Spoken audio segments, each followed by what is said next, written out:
أعوذ بالله من الشيطان الرجيم. بسم الله الرحمن الرحيم.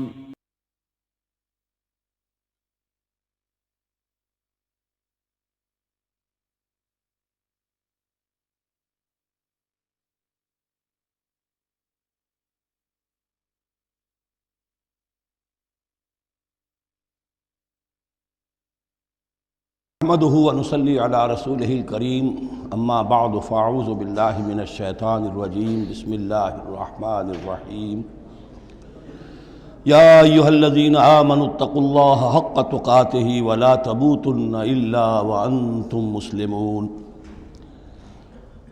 واعتصموا بحبل الله جميعا ولا تفرقوا واذكروا نعمة الله عليكم اذ كنتم اعداء فألف بين قلوبكم فأصبحتم بنعمته إخوانا وكنتم على شفا حفرة من النار فأنقذكم منها كذلك يبين الله لكم آياته لعلكم تهتدون ولتكن منكم أمة يدعون إلى الخير ويأمرون بالمعروف وينهون عن المنكر وأولئك هم المفلحون صدق الله العظيم رب اشرح لي صدری ویسر لی امری واحلل عقدۃ من لسانی یفقہوا قولی۔ سورہ آل عمران کا جو نصف ثانی اب شروع ہو رہا ہے تو آپ نے یہ مشابہت بھی نوٹ کر لی ہوگی کہ نصف اول میں سورہ بقرہ میں بھی ایک مرتبہ یا ایھا الذین آمنوا سے خطاب تھا، یا ایھا الذین آمنوا لا تقولوا راعنا وقولوا انظرنا واسمعوا۔ اسی طرح سورہ آل عمران کے نصف اول میں بھی ایک آیت وہ اوپر آ چکی ہے کہ یا ایھا الذین آمنوا ان تطیعوا فریقا من الذین اوتوا الکتاب یردوکم بعد ایمانکم کافرین۔ لیکن اصل خطاب جو ہے مسلمانوں سے شروع ہو رہا ہے وہ 11ویں رکوع سے، اور یہاں پر اصل میں ایک سہ نکاتی لائحہ عمل دیا جا رہا ہے امت کو۔ ظاہر بات ہے کہ یہ امت اب ہمیشہ قائم رہنے والی ہے قیامت تک، اور اس میں زوال بھی آئے گا، اور اللہ تعالیٰ لوگوں با ہمت لوگوں کو بھی پیدا کرے گا، اولو العزم لوگوں کو پیدا کرے گا، جیسا کہ ہمیں معلوم ہے مجددین امت اٹھتے رہے ہر صدی کے اندر۔ لیکن جب بھی کوئی کام دین کی تجدید کا ہو، دین کو اثر نو تازہ کرنے کی کوشش ہو، دین کو قائم کرنے کی جد و جہد ہو، تو اس کا ایک لائحہ عمل ہوگا۔ وہ لائحہ عمل ہے جو ان 3 آیات میں جو ابھی میں نے آپ کو پڑھ کر سنائی ہیں نہایت جامعیت کے ساتھ سامنے آیا ہے۔ اور یہ حسن اتفاق ہے کہ یہ 3 آیات ہیں، جیسے سورۃ العصر 3 آیات ہیں، ایسے یہ 3 آیات ہیں نہایت جامع۔ اس میں پہلا نقطہ کیا ہے؟ جب بھی کوئی کام کرنا ہے سب سے پہلے افراد کی شخصیت سازی، کردار سازی۔ یا ایھا الذین آمنوا اتقوا اللہ حق تقاتہ، اہل ایمان اللہ کا تقوی اختیار کرو جتنا کہ اس کے تقوی کا حق ہے۔ وَلَا تَمُوتُنَّ إِلَّا وَأَنْتُمْ مُسْلِمُونَ، اور دیکھنا ہرگز موت نہ آنے پائے مگر فرما برداری کی حالت میں۔ یہ سب سے گاڑھی آیت ہے قرآن مجید میں تقوی کی تلقین کے لیے۔ اللہ کا حق جتنا ہے اتنا تقوی۔ اس پر صحابہ گھبرا گئے کہ یا رسول اللہ کا حق کون ادا کر سکتا ہے؟ پھر جب آیت اتری ہے سورہ تغابن کی کہ فاتقوا اللہ ما استطعتم، اپنی امکانی حد تک تقوی اختیار کرو، تب ان کی جان میں جان آئی۔ ساتھ ہی ہے کہ مت مرنا مگر حالت فرما برداری میں۔ کیا معنی ہے؟ کوئی پتہ نہیں کس لمحے موت آ جائے، کوئی لمحہ نافرمانی میں نہ گزرے مبادا موت کا ہاتھ اسی وقت آ کر تمہیں دبوچ لے۔ اس طرح کی شخصیتیں اگر پہلے نہ بنی ہوں تو کوئی کام نہیں ہو سکتا۔ پہلے کردار سازی افراد کی۔ اب جب یہ کردار سازی ہو، دوسرا مرحلہ کیا ہے؟ وَاعْتَصِمُوا بِحَبْلِ اللَّهِ جَمِيعًا وَلَا تَفَرَّقُوا، ایک اجتماعیت اختیار کرو، اللہ کی رسی کو مضبوطی سے تھام لو مل جل کر، اور تفرقے میں مت پڑو۔ یہاں چونکہ اس سے پہلے جو رکوع ختم ہوا ہے وَمَن يَعْتَصِم بِاللَّهِ، جو اللہ تعالیٰ سے چمٹ جائے، اللہ کی حفاظت میں آ جائے، فَقَدْ هُدِیَ إِلَىٰ صِرَاطٍ مُسْتَقِيمٍ۔ اور سورہ حج کی آخری آیت میں بھی یہ لفظ آیا ہے فَأَقِیمُوا الصَّلَاةَ وَآتُوا الزَّکَاةَ وَاعْتَصِمُوا بِاللَّهِ۔ اب اللہ کی حفاظت میں کیسے آئے؟ اللہ سے کیسے چمٹے؟ اس کے لیے فرمایا وَاعْتَصِمُوا بِحَبْلِ اللَّهِ، اللہ کی رسی سے چمٹ جاؤ، اللہ کی رسی کو مضبوطی سے تھام لو۔ اور یہ اللہ کی رسی کون سی ہے؟ متعدد احادیث کے ذریعے سے واضح ہوتا ہے کہ یہ ہے قرآن۔ ایک طرف ہے انسان میں تقوی، ایک طرف اس میں علم آنا چاہیے، قرآن کا فہم پیدا ہونا چاہیے۔ قرآن کے نظریات کو سمجھنا چاہیے، قرآن کی حکمت کو سمجھنا چاہیے۔ انسانوں میں اجتماعیت جو ہے وہ جانوروں کے گلوں کی طرح نہیں ہو سکتی کہ بھیڑ بکریوں کا ایک بڑا ریوڑ ہے اور ایک چرواہا جو ہے وہ لکڑی لے کر ان کو سب کو ایک ڈسپلن میں لیے ہوئے ہے۔ انسانوں کو جمع کرنا ہے تو ان کے ذہن ایک بنانے ہوں گے، ان کی سوچ ایک بنانی ہوگی۔ یہ حیوان عاقل ہیں، یہ باشعور لوگ ہیں، ان کی سوچ ایک ہو، نظریات ایک ہو، مقاصد ایک ہو، ہم آہنگی ہو، نقطہ نظر ایک ہو، تبھی تو یہ جمع ہوں گے۔ اس کے لیے وہ چیز چاہیے جو ان میں یکرنگی خیال، یکرنگی نظر، یکجہتی مقاصد کی ہم آہنگی پیدا کر دے، اور وہ قرآن ہے۔ حبل اللہ هو حبل اللہ المتین، حضرت علی سے روایت ہے۔ حضرت عبداللہ ابن مسعود سے ہے، حضور نے فرمایا القرآن حبل اللہ الممدود من السماء الی الارض، اللہ کی مضبوط رسی ہے جو آسمان اور زمین کے درمیان تنی ہوئی ہے۔ ایک اور حدیث میں فرمایا فاستبشروا فإن طرفه بأيديكم وطرفه بيد اللہ، خوشیاں مناؤ، یہ قرآن ایسی شے ہے کہ جس کا ایک سرا تمہارے ہاتھ میں، ایک سرا اللہ کے ہاتھ میں۔ تو تقرب الی اللہ کا ذریعہ بھی قرآن، اور آپس میں تمہیں جوڑ کر رکھنے کا ذریعہ بھی قرآن۔ یہی وجہ ہے کہ ہماری ساری یہ تحریک جو ہے میری، اس کا اصل جو منبع ہے، سرچشمہ ہے، اس کا مبنی ہے، مدار ہے، وہ دعوت رجوع القرآن۔ پوری زندگی میں نے اپنی الحمدللہ کھپائی ہے اس کام میں، اور اسی کے ذریعے سے انجمن خدام القرآن اور قرآن اکیڈمیز، پھر 1 ایئر کورس، نوجوان جو ہیں تعلیم یافتہ لوگ ہیں، وہ پی ایچ ڈی بھی کر چکے ہیں، وہ ڈاکٹر بھی بن گئے ہیں، وہ انجینئر بھی ہیں، لیکن دین کی طرف سے جاہل ہیں، قرآن سمجھ نہیں سکتے۔ وہ آئیں، 1 سال رہیں ہمارے پاس، عربی سیکھیں، قرآن سیکھیں، تاکہ اس پر عمل ہو سکے۔ تو دوسرا نقطہ ہوا واعتصموا بحبل اللہ جميعا ولا تفرقوا واذکروا نعمت اللہ علیکم اذ کنتم اعداء، اور ذرا یاد کرو جو اللہ کا انعام تم پر ہوا کہ تم تو ایک دوسرے کے دشمن تھے۔ فالف بین قلوبکم، تو اللہ نے تمہارے دلوں کے اندر الفت پیدا کر دی۔ فاصبحتم بنعمتہ اخوانا، تم اللہ کے فضل و کرم سے بھائی بھائی بن گئے۔ یہ یہاں گویا کہ اولین مخاطب یہاں انصار ہیں۔ ان کے جو 2 قبیلے تھے اوس اور خزرج، وہ آپس میں لڑتے آ رہے تھے 100 برس سے، خاندانی دشمنیاں چلی آ رہی تھیں، قتل کے بعد قتل، ادھر کا قتل ادھر کا قتل۔ لیکن اب جب یہ ایمان آیا، اللہ کی کتاب آ گئی، محمد رسول اللہ آ گئے، تو اب وہ شیر و شکر ہو گئے، ان کے جھگڑے ختم ہو گئے۔ اس طرح پورے عرب کے اندر غارت گری ہوتی تھی، اسے دارالامن بنا دیا۔ وَكُنْتُمْ عَلَىٰ شَفَا حُفْرَةٍ مِّنَ النَّارِ، اور تم تو آگ کے گڑھے کے کنارے تک پہنچ گئے تھے، بس اس میں گرنے والے تھے۔ فَأَنْقَذَكُم مِّنْهَا، تو اللہ نے اس سے تمہیں نکال لیا اور بچا لیا۔ كَذَلِكَ يُبَيِّنُ اللَّهُ لَكُمْ آيَاتِهِ لَعَلَّكُمْ تَهْتَدُونَ، اس طرح اللہ تعالیٰ اپنی آیات تمہارے لیے واضح کر رہا ہے تاکہ تم راہ پاؤ، صحیح راہ پر قائم رہو۔ یہ 2 نقطے ہو گئے۔ پہلے افراد کے کردار کی تعمیر، تقوی اور تابعداری، فرما برداری، پھر جمعیت، تنظیم، جماعت، اور اس کے لیے جو معنوی، جو اس کے لیے ہے، جو محور ہے اس تنظیم کا، وہ معنوی محور کیا ہے؟ قرآن مجید، حبل اللہ، اعتصامش کن کہ حبل اللہ اوست، مضبوطی سے تھامو، اس کو علامہ اقبال کہتے ہیں قرآن کو، حبل اللہ یہ ہے۔ اب یہ جو حبل اللہ، اور جو اس کے لیے ظاہری شکل بنے گی، وہ بھی اس صورت میں ہم پڑھ چکے ہیں، من انصاری الی اللہ، کہ کوئی اللہ کا بندہ کھڑا ہو اور کہے کہ میں تو اس راستے پر چل رہا ہوں، اب کون ہے جو میرے ساتھ آتا ہے اور میرا مددگار بنتا ہے۔ اب ایسی جمعیت جو وجود میں آئی وہ کیا کرے گی؟ یہ تیسری آیت اہم ترین ہے۔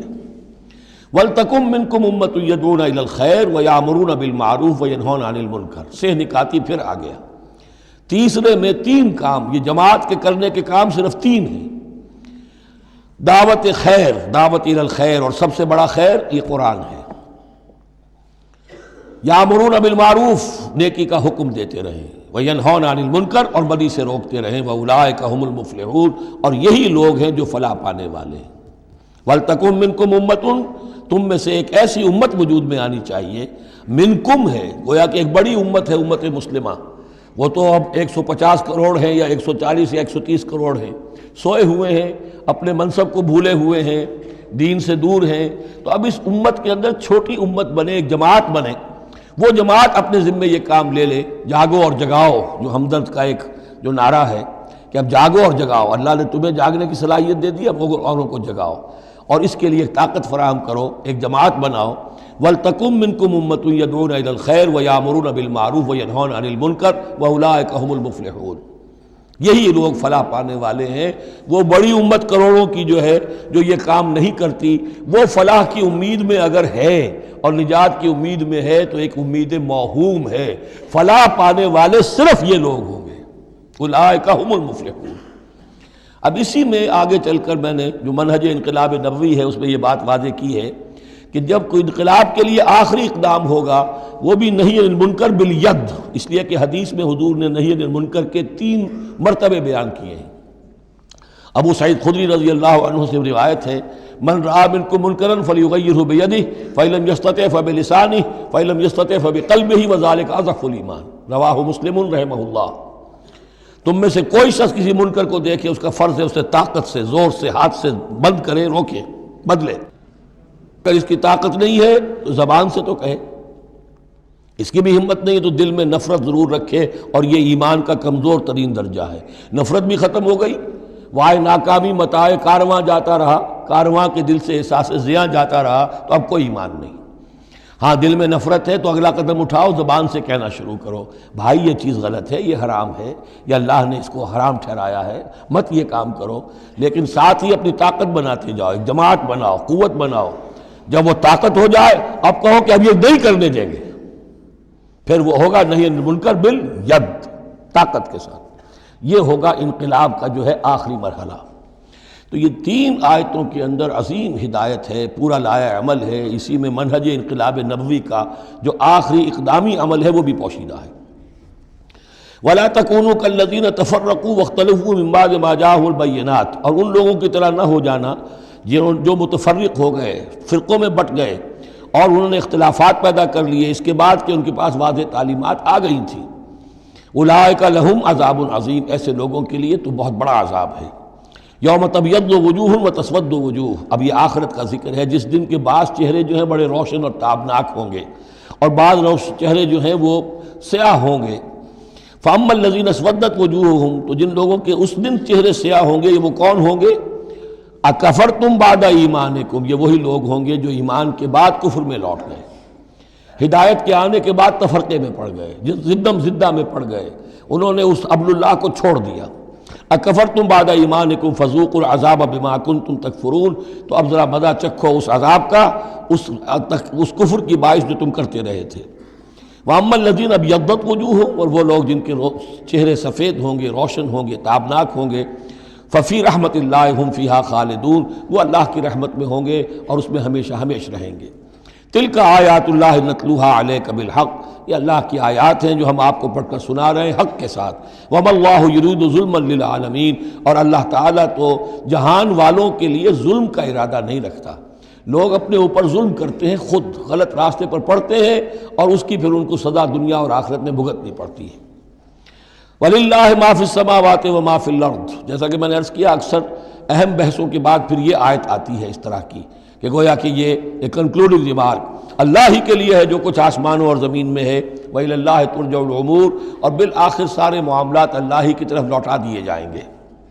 كُنْتُمْ خَيْرَ أُمَّةٍ أُخْرِجَتْ لِلنَّاسِ، تم وہ بہترین امت ہو جسے لوگوں کے لیے برپا کیا گیا ہے، یعنی یہ پوری امت مسلمہ اس لیے بنائی گئی تھی۔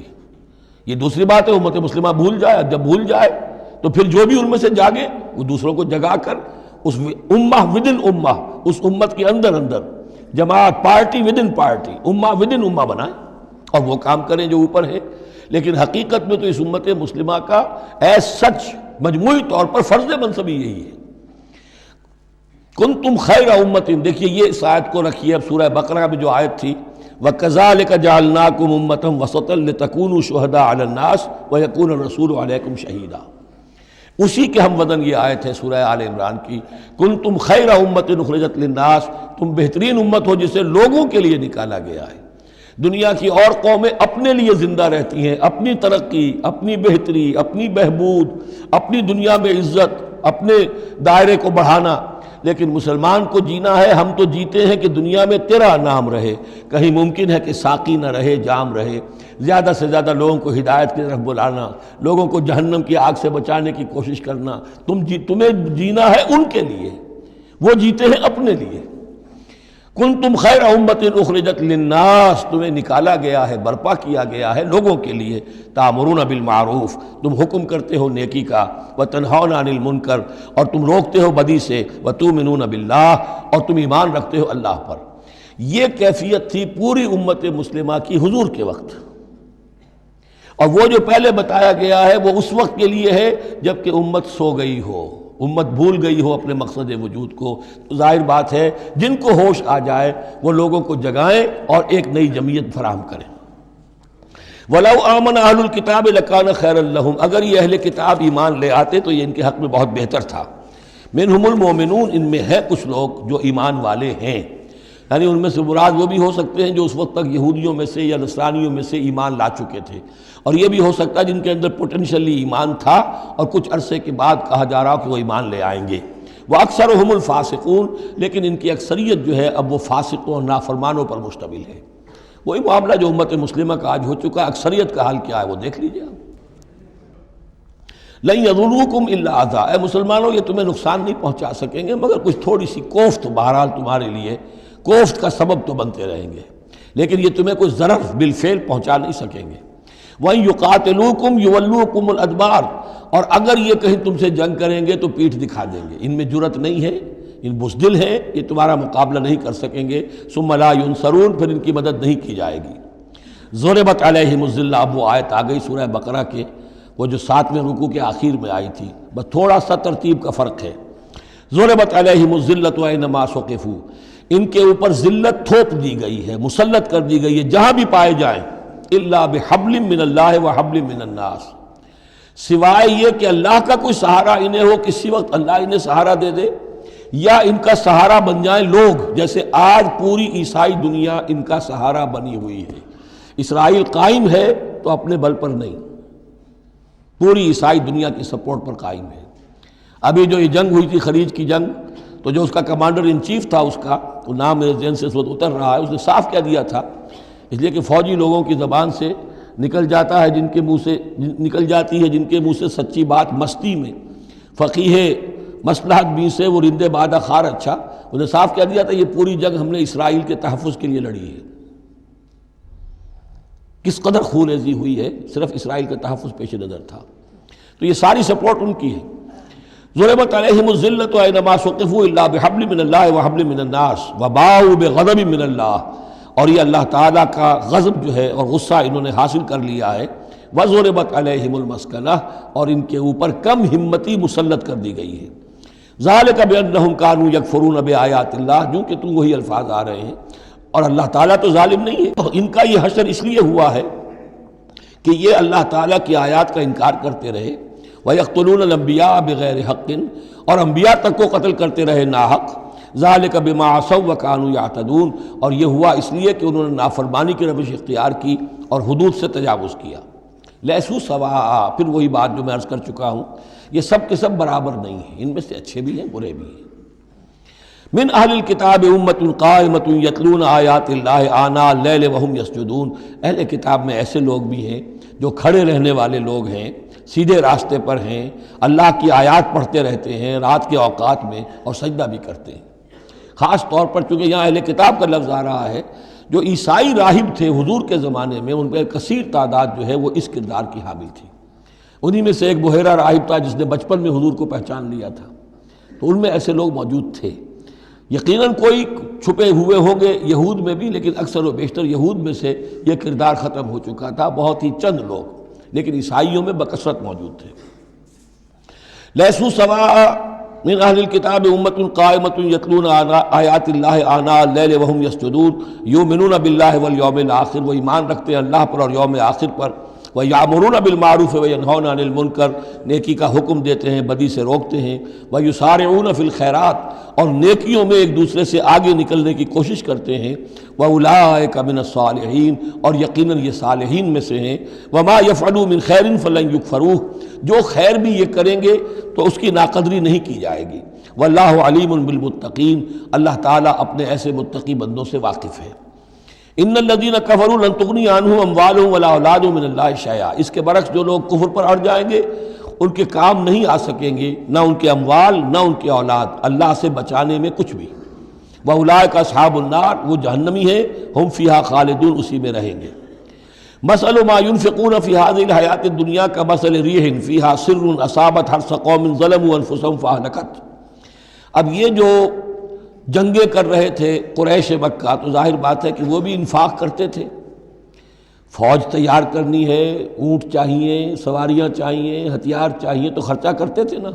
اب یہ اس کی طرف اشارہ ہے کہ یہ لوگ جو دنیا کی زندگی میں کچھ خرچ کرتے ہیں، یا تو دین کی مخالفت کے لیے، یا اپنے جی کو ذرا جھوٹی ایک تسلی دینے کے لیے کہ ہم کچھ نہ کچھ صدقہ خیرات بھی کرتے ہیں، چاہے ہمارا کردار کتنا ہی گر گیا ہو، تو ان کے انفاق کی مثال ایسی ہے کمثل ریح فیہا سر، کہ جیسے ایک زوردار آندھی ہو جس میں پالا ہو، بہت ٹھنڈ ہو، اصابت حرث قوم، وہ کسی قوم کی کھیتی کو آ پڑے، ظلموا انفسہم، جنہوں نے اپنی جان پر ظلم کیا، فاہلکت ہو، اور اس سب کو تباہ و برباد اور تہس نہس کر کے رکھ دے۔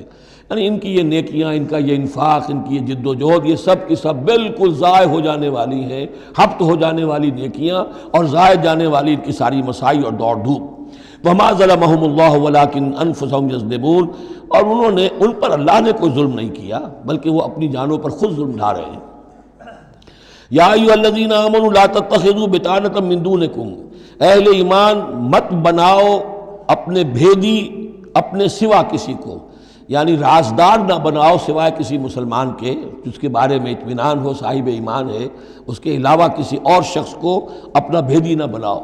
چونکہ یہ مدینے میں رہتے تھے بہت عرصے سے، ان کی دوستیاں تھیں یہودیوں کی، اور ادھر جو ہے یہ اوس اور خزرج کے لوگوں کی، وہ دوستیاں ہیں، پس منظر ہیں، پرانے تعلقات ہیں، روابط ہیں، اس کی وجہ سے وہ بسا اوقات جو راز کی باتیں ہوتی تھی وہ بھی بیچارے سادہ لوح مسلمان اپنی نیکی کے اندر، سادگی میں، وہ بھی ان کو بتا دیتے تھے۔ لا تتخذوا بطانۃ من دونکم لا یعلونکم خبالا، وہ تمہارے لیے کسی خرابی میں کوئی کسر نہیں چھوڑتے۔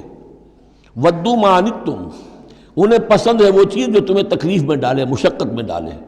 قد بدت البغضاء من افواہہم، ان کی جو دشمنی ہے تم سے وہ ان کے منہوں سے بھی ظاہر ہو چکی ہے، ان کا کلام ایسا ہوتا ہے، آتش برساتے ہیں زبان سے۔ وما تخفی صدورہم اکبر، اور جو کچھ زبان سے ظاہر ہوتا ہے وہ تو پھر بھی کم ہے، ان کے دلوں کے اندر جو آگ بھڑک رہی ہے دشمنی کی اور حسد کی، وہ اس سے کہیں بڑھ کر ہے۔ قد بینا لکم الآیات ان کنتم تعقلون، ہم نے تمہارے لیے اپنی آیات کو واضح کر دیا ہے اگر تم عقل سے کام لو، یعنی باز آ جاؤ، اپنے اس طرز عمل کو دیکھو۔ ہاں انتم اولئک تحبونہم، تمہارا حال تو یہ کہ تم ان سے محبت کرتے ہو، شرافت ہے تمہاری، سادہ لوحی ہے، پرانے تعلقات ہیں، ان تعلقات کو تم نبھانا چاہتے ہو۔ ولا یحبونکم، لیکن جان لو وہ تم سے محبت نہیں کرتے۔ وتؤمنون بالکتاب کلہ، اور تمہاری شان یہ کہ تم پوری کتاب کو مانتے ہو، تم تورات کو بھی مانتے ہو، انجیل کو بھی مانتے ہو۔ یہ نصیبا من التورات آیا تھا نا، نصیبا من الکتاب، کتاب ہی کا ایک حصہ تھا تورات، کتاب ہی کا ایک حصہ اللہ تعالیٰ کی اس قدیم کتاب جو ام الکتاب میں سے ہی پھر یہ انجیل آئی ہے، اسی ام الکتاب سے پھر قرآن مجید کامل آیا ہے۔ تو تم تو مانتے ہو پوری کتاب کو۔ وَإِذَا لَقُوكُمْ قَالُوا آمَنَّا، اور جب یہ تم سے ملتے تو کہتے ہیں جی ہم بھی مومن ہیں، ہم بھی مانتے ہیں، بات ٹھیک ہے آپ کی۔ وَإِذَا خَلَوْا، جب وہ علیحدگی میں ہوتے ہیں، خلوت میں ہوتے ہیں، عَضُّوا عَلَيْكُمُ الْأَنَامِنَ مِنَ الْغَيْظِ، تو اب تم پر غصے کی وجہ سے اپنی انگلیاں چباتے ہیں۔ عَضَّ يَعُضُّ، انگلیاں کاٹنا، غصے کہ اب کچھ پیش نہیں جا رہی، اور اسلام کا جو ہے معاملہ اور آگے سے آگے بڑھتا جا رہا ہے، لیکن یہ کہ اس کے غصے میں پیچ و تاب کھاتے ہیں، اپنی انگلیاں چباتے ہیں۔ قل موتوا بغیظکم، ان سے کہو کہ مرو اپنے اس غصے میں، غم میں، اپنے جذبات میں۔ ان اللہ علیم بذات الصدور، یقیناً اللہ تعالیٰ جو کچھ سینوں کے اندر مضمر ہے اس سے بھی واقف ہے۔ ان تمسسکم حسنۃ تسؤہم، اگر تمہیں اے مسلمانوں کوئی بھلائی پہنچ جائے، کوئی خیر ہو جائے، تمہیں کہیں فتح نصیب ہو جائے، انہیں بری لگتی ہے۔ وَإِن تُصِبْكُمْ سَیِّئَةٌ یفرحوا بِہَا، اور اگر تمہیں کوئی تکلیف پہنچے، کہیں کوئی زخم پہنچ جائے، کوئی عارضی طور پر شکست کہیں ہو جائے، جیسے احد میں ہو گئی تھی، تو بڑے خوش ہوتے ہیں، شادیانے بجاتے ہیں۔ وَإِن تَصْبِرُوا وَتَتَّقُوا، لیکن یہ کہ اگر تم صبر کرتے رہو اور تقویٰ کی روش اختیار کرو، لَا يَضُرُّكُمْ كَيْدُهُمْ شَيْئًا، ان کی یہ ساری چالیں تمہیں کوئی مستقل نقصان نہیں پہنچا سکیں گی۔ لیکن یہ کہ صبر اور تقویٰ، یہ دو چیزیں، وَاسْتَعِینُوا بِالصَّبْرِ وَالصَّلَاةِ، وہی صلاۃ جو ہے اس کی جگہ یہاں لفظ تقویٰ آ گیا ہے کہ یہ تم اگر کرتے رہو گے تو پھر یہ کہ ان کی ساری سازشیں ناکام ہوں گی بالآخر۔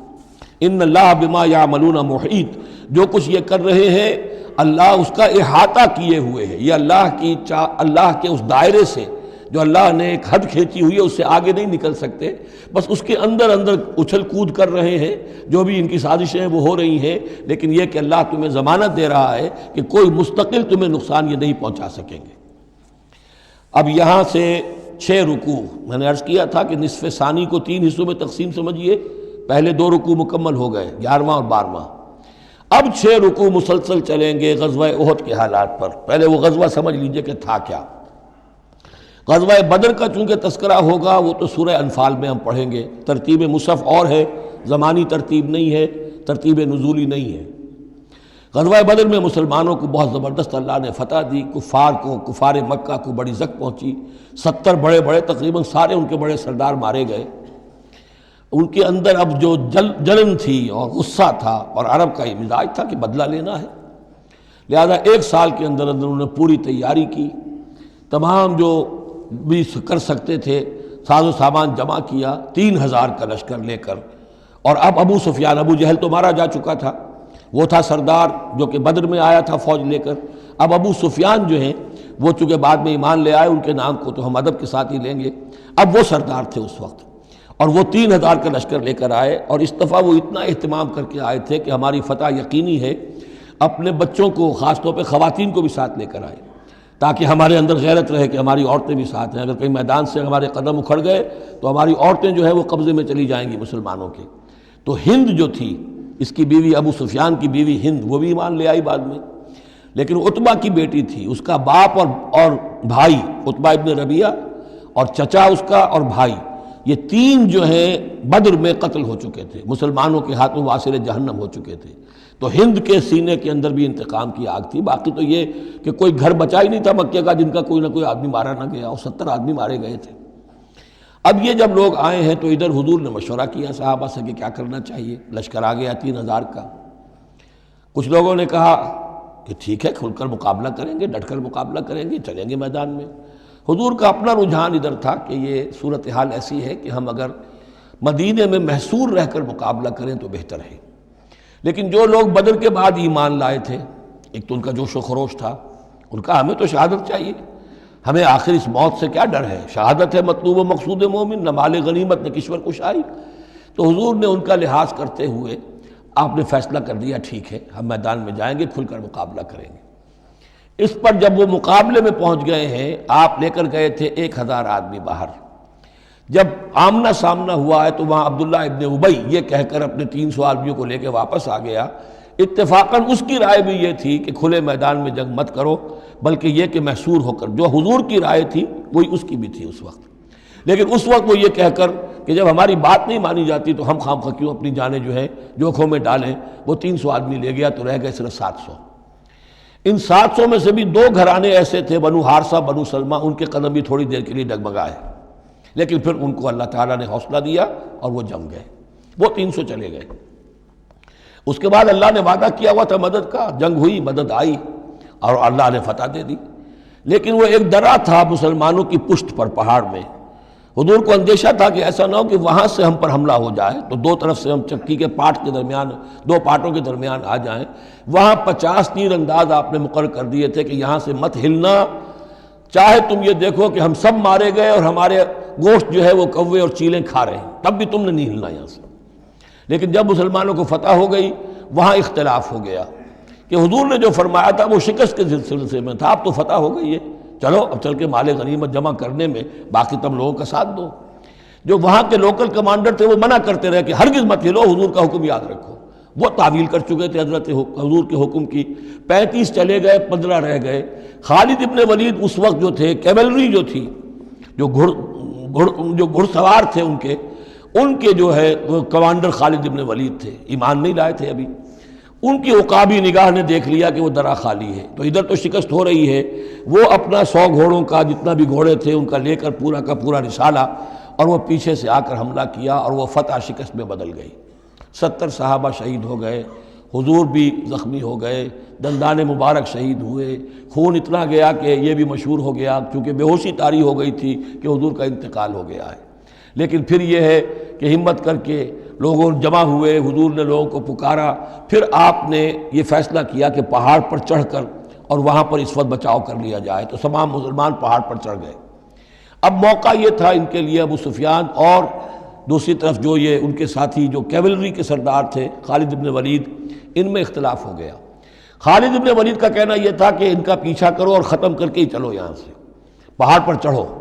ابو سفیان نے کہا نہیں، یہ بہت خطرے کی بات ہے، وہ اونچائی پر ہے، اوپر سے پتھر پھینکیں گے اور ہمارے گھوڑوں کا بھی نقصان ہوگا، ہمارا بھی ہوگا، اب ہم نے بدر کا بدلہ لے لیا ہے، اب ہم چلتے ہیں۔ وہ وہاں سے چلے گئے۔ بہرحال یہ ہے پورا سلسلہ کہ جس کے اب واقعات اس میں آئیں گے، تو ایک سکیچ میں نے آپ کے سامنے رکھ دیا ہے۔ وَإِذْ غَدَوْتَ مِنْ أَهْلِكَ تُبَوِّئُ الْمُؤْمِنِينَ مَقَاعِدَ لِلْقِتَالِ، اور یاد کریے اے نبی صلی اللہ علیہ وسلم، جب کہ آپ صبح کو اپنے گھر سے نکلے تھے، اپنے حضرت عائشہ صدیقہ کے حجرے سے آپ برآمد ہوئے تھے، تُبَوِّئُ الْمُؤْمِنِينَ، اور آپ لوگوں کو مقاعد للقتال، آپ لوگوں کو ان کے مورچوں میں بٹھا رہے تھے، یعنی آپ جب صف بندی کر رہے تھے وہاں اور مورچے معین کر رہے تھے۔ واللہ سمیع علیم، اللہ سب کچھ سننے والا اور جاننے والا ہے۔ اذ ہمت طائفتان منکم ان تفشلا، جبکہ دو گروہ تم میں سے ایسے تھے اے مسلمانوں کہ وہ کچھ کمزوری انہوں نے دکھائی، نامردی کا مظاہرہ کیا، ان کے پاؤں لڑکھڑائے۔ واللہ ولیہما، حالانکہ اللہ تعالیٰ ان کا پشت پناہ تھا۔ وعلی اللہ فلیتوکل المؤمنون، اور اللہ تعالیٰ پر ہی توکل کرنا چاہیے اہل ایمان کو۔ جیسا کہ میں نے عرض کیا، یہ بنو حارثہ بنو سلمہ انصار کے دو گھرانے تھے، عارضی سی ان کے اندر کمزوری آئی، بر بنائے تب بشری، لیکن پھر وہ جم گئے۔ لیکن ان کی جو ہے ذکر قرآن میں کر دیا گیا، اور وہ اس پر فخر کرتے تھے کہ ہم وہ لوگ ہیں کہ جن کا ذکر اللہ نے قرآن میں کیا ہے، واللہ ولیہما، کیونکہ پھر وہ عارضی سی جو ان پر آئی تھی کمزوری، وہ رفع ہو گئی۔ اور آپ غور کریں گے کہ وہ جو بدبخت تھے 300 جو چلے گئے عین میدان جنگ سے، ان کا ذکر بھی اللہ نہیں کر رہا ہے یہاں پر، گویا کہ وہ اس لائق بھی نہیں ہے کہ ان کا ذکر کیا جائے۔ انڈائریکٹلی اس کا ذکر آخر میں آئے گا، ورنہ شروع میں نہیں۔ وَلَقَدْ نَصَرَكُمُ اللَّهُ بِبَدْرٍ وَأَنْتُمْ أَذِلَّةٌ، اور مسلمانوں یاد کرو اللہ نے تمہاری مدد کی تھی بدر میں جبکہ تم بہت کمزور تھے۔ کل 8 تلواریں، 313 کے سوا سب کے پاس تلواریں نہیں تھیں، 8 تلواریں کل۔ 200 کا 100 گھوڑے کا رسالہ لے کر آئے تھے بدر میں بھی، ادھر 2 گھوڑے تھے صرف، ادھر 700 اونٹ تھے، ادھر 70 اونٹ تھے۔ یہ کوئی 313 کے مقابلے میں 1000، تو اللہ نے تمہاری مدد کی تھی۔ وَلَقَدْ نَصَرَكُمُ اللَّهُ بِبَدْرٍ وَأَنْتُمْ أَذِلَّةٌ، تم بہت کمزور تھے اس وقت۔ فَاتَّقُوا اللَّهَ لَعَلَّكُمْ تَشْكُرُونَ، تو اللہ کا تقوی اختیار کرو تاکہ تم اللہ کا صحیح معنی میں شکر ادا کر سکو۔ اِذْ تَقُولُ لِلْمُؤْمِنِينَ، اے نبی جب کہ آپ کہہ رہے تھے اہل ایمان سے، أَلَنْ يَكْفِيَكُمْ، کیا تمہارے لیے یہ کافی نہیں ہے، أَن يُمِدَّكُمْ رَبُّكُمْ بِثَلَاثَةِ آلَافٍ مِّنَ الْمَلَائِكَةِ مُنزَلِينَ، کہ اللہ تعالیٰ تمہاری مدد کرے 3000 فرشتوں سے کہ جو آئیں اترنے والے ہیں آسمان سے، یعنی 3000 کا لشکر آیا ہے۔ تو اے مسلمانوں میں تمہیں خوشخبری دیتا ہوں، اللہ تعالیٰ 3000 فرشتے تمہاری مدد کو بھیجے گا۔ بلا، حضور نے اللہ تعالیٰ کی طرف سے آ رہا، یہ بات تو حضور نے فرمائی تھی، اللہ تعالیٰ نے حضور کی اس دعا، گویا کہ دعا کہہ لیجئے یا جو بھی آپ نے پیشن گوئی کی، ایک طرح کا استدعا بھی ہو سکتی تھی کہ اللہ سے اس طریقے سے آپ یہ استدعا کر رہے ہوں، تو فوراً اس کی منظوری کا اعلان ہو گیا، بلا کیوں نہیں۔ ان تصبروا وتتقوا، مسلمانوں اگر تم صبر کرو گے اور تقوی کی روش پر رہو گے، وَيَأْتُوكُم مِّن فَوْرِهِمْ هَٰذَا، اور اگر وہ فوری طور پر تم پر حملہ آور ہو جائے دشمن، يُمْدِدْكُمْ رَبُّكُمْ بِخَمْسَةِ آلَافٍ، تو اللہ تو تمہاری مدد کرے گا تمہارا پروردگار 3000 نہیں 5000 فرشتوں کے ذریعے سے، مصوبین جو نشان زدہ گھوڑوں کے اوپر آئیں گے۔ لیکن اس کے ساتھ دیکھیے وَمَا جَعَلَهُ اللَّهُ إِلَّا بُشْرَىٰ لَكُمْ، لیکن یہ سب بھی اللہ تعالیٰ کی طرف سے ایک بشارت کے طور پر تمہیں بتا دیا گیا، وَلِتَطْمَئِنَّ قُلُوبُكُمْ بِهِ، اور تاکہ تمہارے دل مطمئن ہو جائیں، وَمَا النَّصْرُ إِلَّا مِنْ عِنْدِ اللَّهِ، مدد تو ہوتی ہی اللہ کی طرف سے ہے، فرشتوں کا بھیجنا بھی ضروری نہیں ہے، اللہ فرشتوں کو بھیجے بغیر مدد کر سکتا ہے، کن فیکون کی شان رکھتا ہے، لیکن تمہاری طبع بشری کے حوالے سے تمہیں یہ خبر دی گئی ہے کہ 3000 کی اگر دشمن سامنے ہے تو تمہیں 3 نہیں 5000، اگر وہ فوری طور پر آگے حملہ آور ہو گئے تو 5000 تمہیں فرشتے بھیج دیں گے۔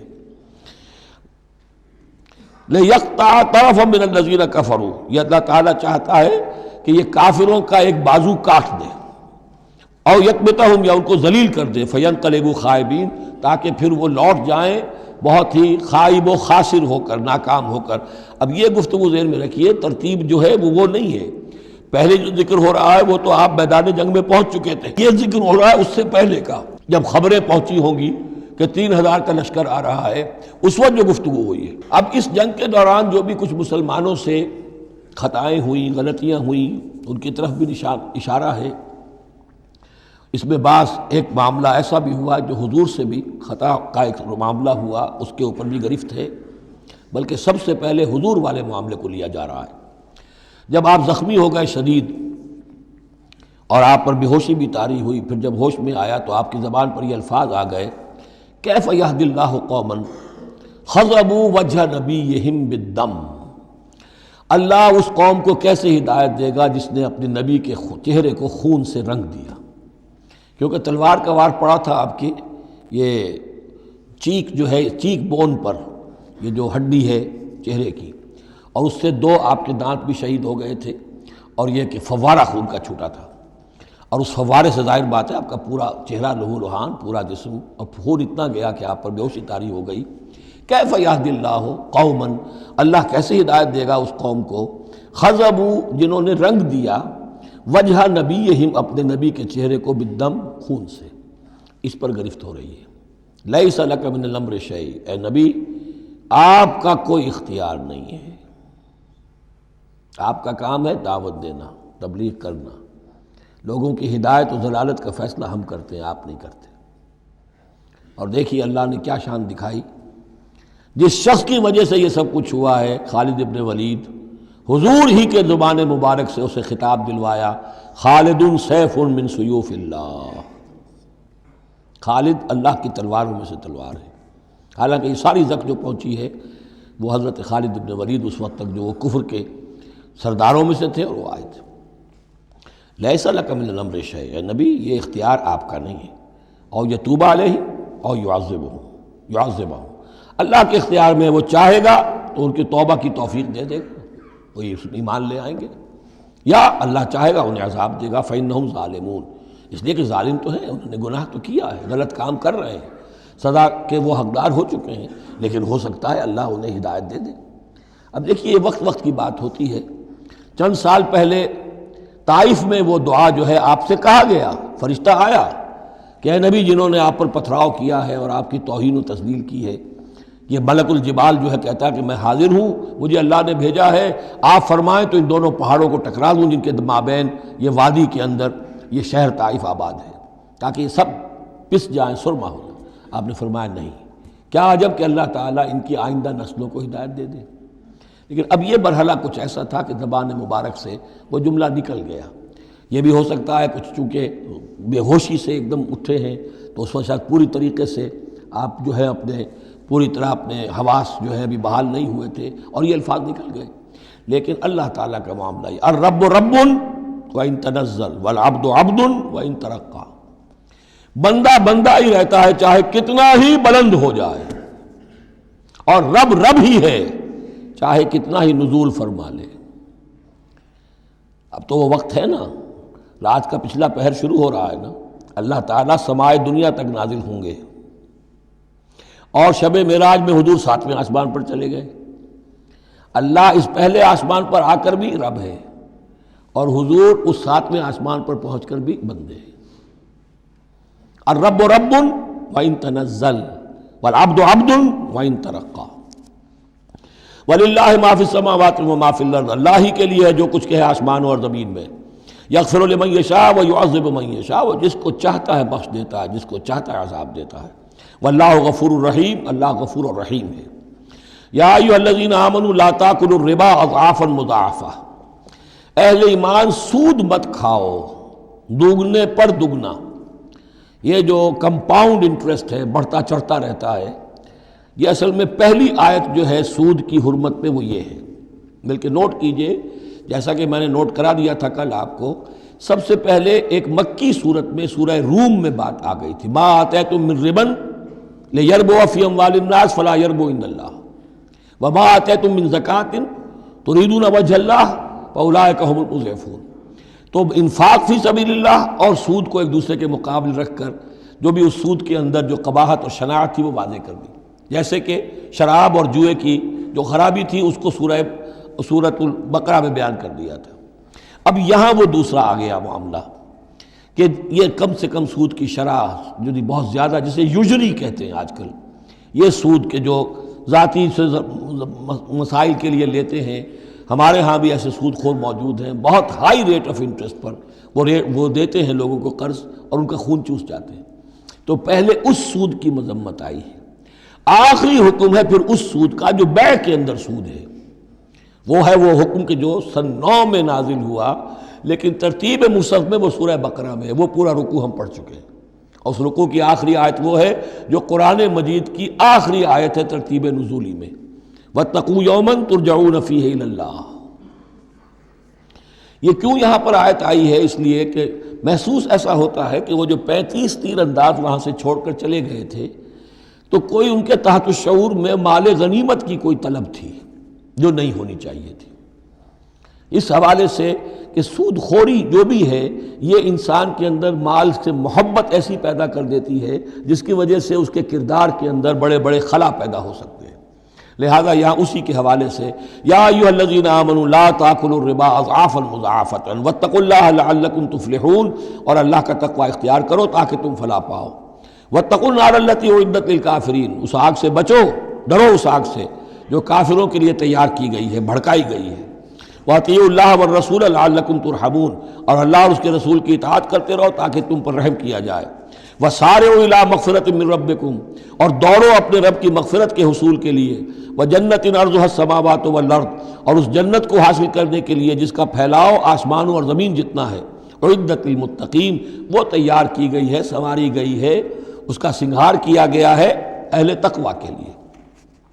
الذین ينفقون فی السراء والضراء، وہ لوگ جو خرچ کرتے ہیں سود کے مقابلے میں انفاق، یہ تقابل پھر دیکھ لیجئے، جو خرچ کرتے ہیں سرائے خوشی میں بھی، والضراء خود تنگ دست ہے تب بھی کرتے ہیں چاہے تکلیف میں ہیں، والکاظمین الغیظ، اور وہ لوگ جو اپنے غصے کو پی جانے والے ہیں، والعافین عن الناس، اور وہ لوگ جو لوگوں کی خطاؤں سے درگزر کرتے ہیں انہیں معاف کر دیتے ہیں۔ واللہ یحب المحسنین، اللہ تعالیٰ ایسے محسنین کو پسند کرتا ہے، یہ درجہ احسان ہے، اسلام، ایمان، پھر احسان۔ والذین اذا فعلوا فاحشۃ او ظلموا انفسهم، اور اگر ان میں سے کبھی کسی سے کوئی غلطی ہو جاتی ہے کہ اگر وہ کر بیٹھیں کوئی کھلا گناہ، کوئی بے حیائی کا ارتکاب، یا اپنے اوپر کوئی اور ظلم کر بیٹھیں، ذکر اللہ، فوراً انہیں اللہ یاد آ جاتا ہے، فاستغفروا لذنوبہم، تو وہ اللہ تعالیٰ سے استغفار کرتے ہیں۔ یہ مضمون سورہ نساء میں آئے گا کہ اللہ تعالیٰ نے اپنے اوپر واجب ٹھہرایا ہے کہ جو شخص مسلمان صاحب ایمان کو خطا اس سے ہو جائے اور وہ فوراً توبہ کر لے، تو اللہ تعالیٰ جو ہے اس نے اپنے اوپر واجب ٹھہرا لیا ہے کہ اس کی دعا کو ضرور قبول کرے گا۔ وَمَن يَغْفِرُ الذُّنُوبَ إِلَّا اللَّهُ، اور کون ہے جو معاف کر سکے گناہوں کو سوائے اللہ کے۔ وَلَمْ يُصِرُّوا عَلَىٰ مَا فَعَلُوا، اور وہ اپنے اس غلط فعل پر اصرار نہیں کرتے، یعنی یہ کہ کرتے چلے جا رہے کرتے چلے جا رہے کرتے چلے جا رہے، موت آ گئی تو اب توبہ کریں گے، تب توبہ نہیں ہے۔ ایک خطا ہو گئی، جذبات میں ہو گئی، بھول میں ہو گئی، فوراً ہوش آیا، فوراً جو ہے گڑ گڑائے، فوراً توبہ کی، عزم مصمم کیا اللہ دوبارہ نہیں کروں گا، پوری پشیمانی کے ساتھ اللہ کی جناب میں اپنے پورے صمیم قلب کے ساتھ توبہ کی، اللہ اس توبہ کی قبول کرنے کی ضمانت دیتا ہے۔ اولئک جزاؤہم مغفرۃ من ربہم، یہ وہ لوگ ہیں کہ جن کا بدلہ ہے ان کے رب کی طرف سے مغفرت، وجنات تجری من تحتہا الانہار خالدین فیہا، اور وہ باغات کے جن کے نیچے یا جن کے دامن میں ندیاں بہتی ہوں گی اور وہ اس میں ہمیشہ ہمیشہ رہیں گے۔ ونعم اجر العاملین، اور بہت ہی اچھا بدلہ ہے عمل کرنے والوں کے لیے۔ قد خلت من قبلکم سنن فسیروا فی الارض، تم سے پہلے بھی بہت سی قومیں، بہت سے حالات اور واقعات گزر چکے ہیں۔ فسیروا فی الارض، تو زمین میں گھومو پھرو، فانظروا کیف کان عاقبۃ المکذبین، اور دیکھو کہ کیسا انجام ہوا ہے جھٹلانے والوں کا۔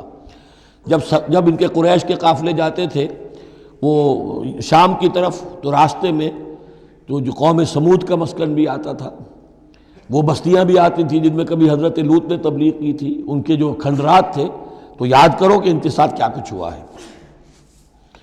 ھذا بیان للناس وھدی وموعظۃ للمتقین، یہ بیان ہے لوگوں کے لیے، وضاحت ہے لوگوں کے لیے، اور ہدایت ہے اور نصیحت ہے متقین کے حق میں۔ ولا تہنوا ولا تحزنوا، یہ آیت بڑی اہم ہے، اور نہ کمزور پڑو اور نہ غم کھاؤ.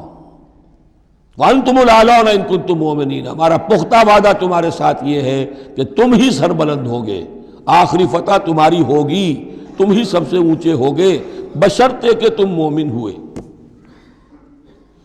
اور اس آیت کا میں حوالہ دیا کرتا ہوں. آج دنیا میں ہم ذلیل ہیں، اعلیٰ تو نہیں ہیں، بلند تو نہیں ہیں. نتیجہ کیا نکلتا ہے؟ ایمان نہیں ہے ہمارے اندر. ایک عقیدہ ہے، موروثی عقیدہ ہے، ایمان، یقین والا ایمان، burning faith, living faith, conviction, وہ کہاں ہے؟ یا پھر قرآن اللہ کا کہنا جھوٹ ہے. انتم الاعلون ان کنتم مؤمنین. ہو نہیں سکتا کہ امت کے اندر ایمان موجود ہو اور پھر وہ دنیا میں ذلیل و خوار ہو. ان یمسسکم قرح فقد مس القوم قرح مثلہ. اب ظاہر بات ہے کہ اتنی بڑی جو ایک چوٹ پہنچی تھی، 70 صحابہ شہید ہو گئے، اس میں حضرت حمزہ بھی ہیں، مصعب بن عمیر بھی ہیں. انصار کا کوئی گھرانہ نہیں تھا. واپس جب آئے ہیں حضور صلی اللہ علیہ وسلم اور مسلمان تو ہر گھر میں کوحرام مچا ہوا. اس وقت تک میت پر بین کرنے کی بھی ممانعت نہیں ہوئی تھی، تو عورتیں جو ہیں وہ مرثیے کہہ رہی تھیں، بین کر رہی تھیں، ماتم کر رہی تھیں. اس حال میں خود حضور صلی اللہ علیہ وسلم کی زبان مبارک سے الفاظ نکل گئے، اما حمزہ تو فلا بواکی لہو. ہائے حمزہ کے لیے تو کوئی رونے والی بھی نہیں، کیونکہ حمزہ کی کون یہاں خواتین ہیں رشتہ دار؟ حمزہ تو مہاجر تھے. انصار کے گھرانے میں جو خواتین ہیں وہ تو اپنے اپنے مردوں کی، اپنے اپنے شہیدوں کی، مقتولوں کی جو ہے وہ کر رہی ہیں، بیان کر رہی ہیں. اس پر پھر انصار نے جا کر اپنے گھروں سے خواتین کو حضرت صفیہ کے گھر بھیجا، حضرت حمزہ کی ہمشیرہ، کہ وہاں جا کر تعزیت کرو. تو بہرحال دکھ تو محمد کو بھی پہنچا ہے صلی اللہ علیہ وسلم. آخر یہ حساس دل تھا آپ کا، پتھر کا کوئی ٹکڑا تو نہیں تھا سینے کے اندر. جو بھی زخم پہنچی ہے، یہاں اللہ تعالیٰ اہل ایمان کی دلجوئی کے لیے کہہ رہا ہے کہ اتنے غمگین نہ ہو، اتنے ملول نہ ہو، اتنے دل گرفتہ نہ ہو. ان یمسسکم قرح، اگر تمہیں کوئی چرکا لگا ہے اب، فقد مس القوم قرح مثلہ، تو تمہارے دشمن کو اس جیسا ہی چرکا لگ چکا ہے کہ نہیں؟ 1 سال پہلے ان کے 70 مارے گئے تھے کہ نہیں؟ وَتِلْكَ الْأَيَّامُ نُدَاوِلُهَا بَيْنَ النَّاسِ. اور یہ تو دن ہیں جن کو ہم لوگوں میں الٹ پھیر کرتے رہتے ہیں، اونچ نیچ، ایک سی کیفیت ہم نہیں رکھتے. وَلِيَعْلَمَ اللَّهُ الَّذِينَ آمَنُوا. اور یہ اس لیے ہوتا ہے کہ اللہ دیکھ لے کہ کون حقیقتاً مومن ہے.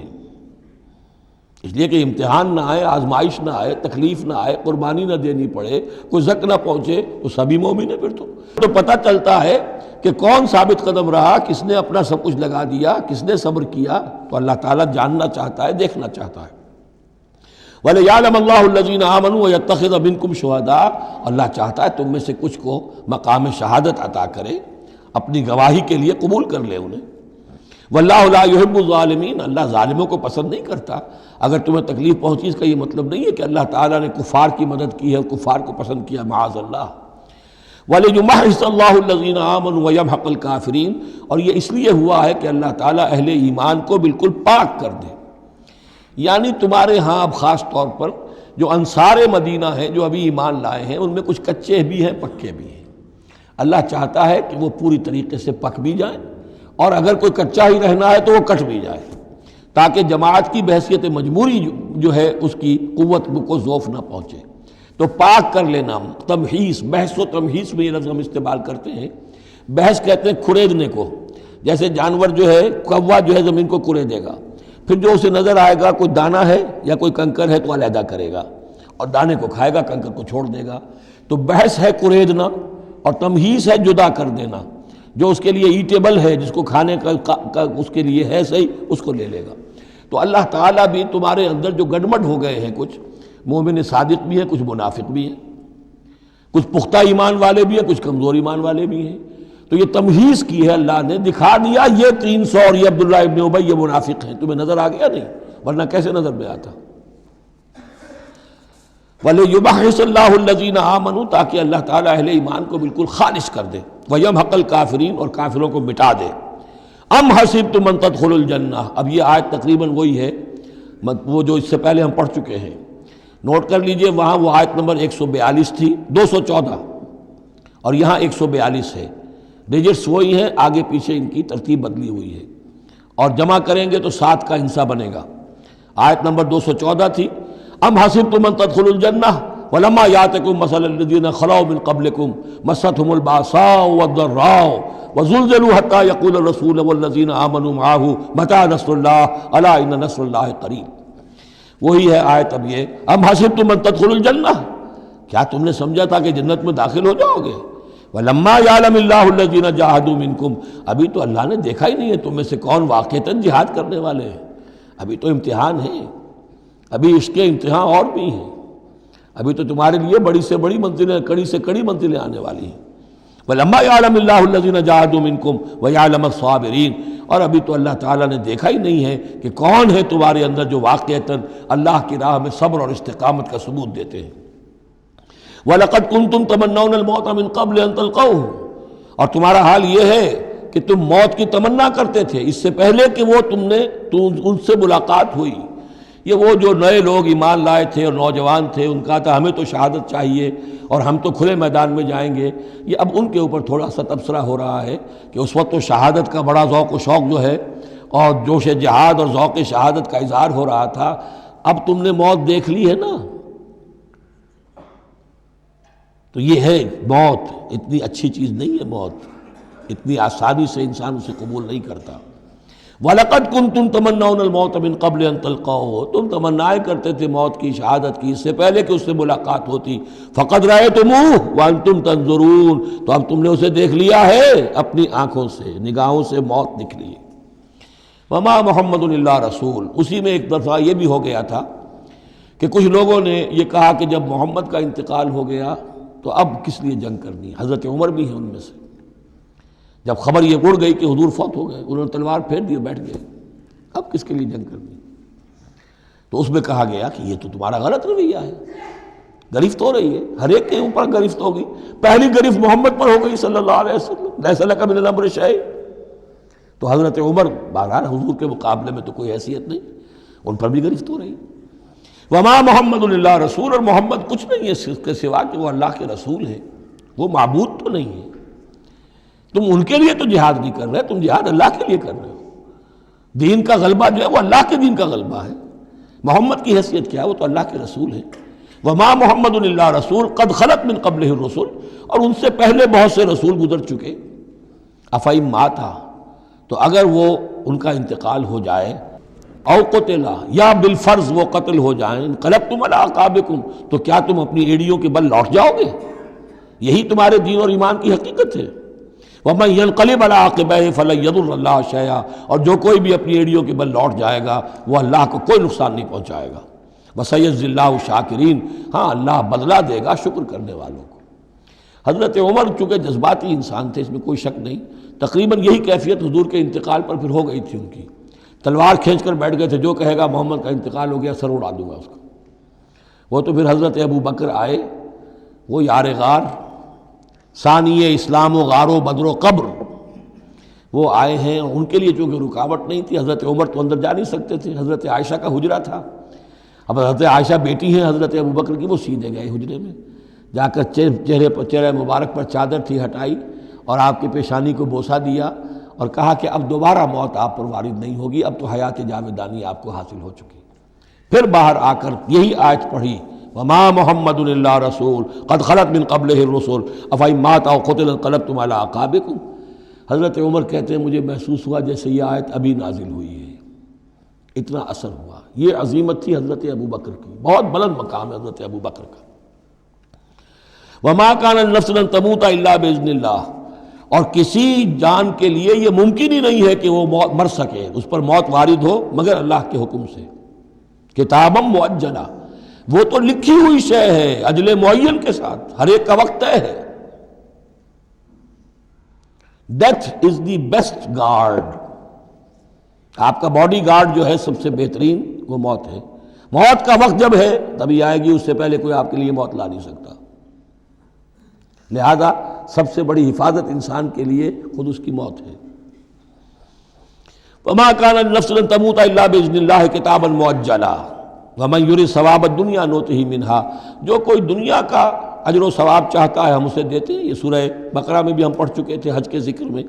وَمَن يُرِدْ ثَوَابَ الْآخِرَةِ نُؤْتِهِ مِنْهَا، اور جو واقعتاً آخرت کا ثواب چاہتا ہے، بدلہ چاہتا ہے، جزا چاہتا ہے اپنے اعمال کی، ہم اس میں سے اس کو دیں گے۔ وَسَنَجْزِي الشَّاكِرِينَ، اور شکر کرنے والوں کو ہم جزا دیں گے۔ وَكَأَيٍّ مِّن نَبِيٍّ قَاتَلَ مَعَهُ رِبِّيُّونَ كَثِيرٌ، اور اے مسلمانوں یہ تمہارے ساتھ جو واقعہ پیش آیا ہے کوئی پہلا تو نہیں ہے، کتنے ہی نبی ایسے گزرے ہیں کہ ان کے ساتھ ہو کر ربیون، یہ ربی ربائی جو ان کا یہودیوں کے ہاں آج بھی لفظ چلتا ہے، ربانیون ربائز ربی، جو اللہ والے ہیں، اللہ کے ماننے اور چاہنے والے، اللہ کے متوالے، اللہ کے دیوانے۔ کائیم من نبی، کتنے ہی نبی گزرے ہیں، قاتل معاہو، ان کے ساتھ ہو کر جنگ کیا، ربیون نے، کثیر، اللہ والوں نے، اللہ کے غلاموں نے، اللہ کے عاشقوں نے۔ فما وہنوا لما اصابہم فی سبیل اللہ، تو اللہ کی راہ میں جو بھی تکلیفیں ان پر آئیں اس میں انہوں نے جی نہیں ہارا۔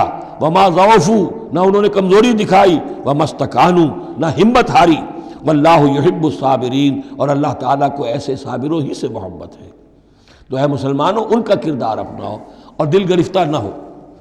وما كان قولهم الا ان قالوا ربنا اغفر لنا ذنوبنا واسرافنا في امرنا، اور ان کا تو ہر مرحلے پر یہی قول ہوتا تھا کہ وہ دعا کرتے تھے، اے رب ہمارے بخش دے ہمیں ہمارے گناہ، واسرافنا في امرنا، اور اگر ہم سے اپنے کسی معاملے میں حد سے تجاوز ہو جائے، جیسے کچھ تجاوز ہو گیا حضور سے کہ آپ نے وہ الفاظ فرما دیے، کیف یہدی اللہ قوما خضبوا وجہ نبیہم بالدم، یا جیسے حضرت عمر سے ہو گیا کہ تلوار پھینک کر بیٹھ گئے۔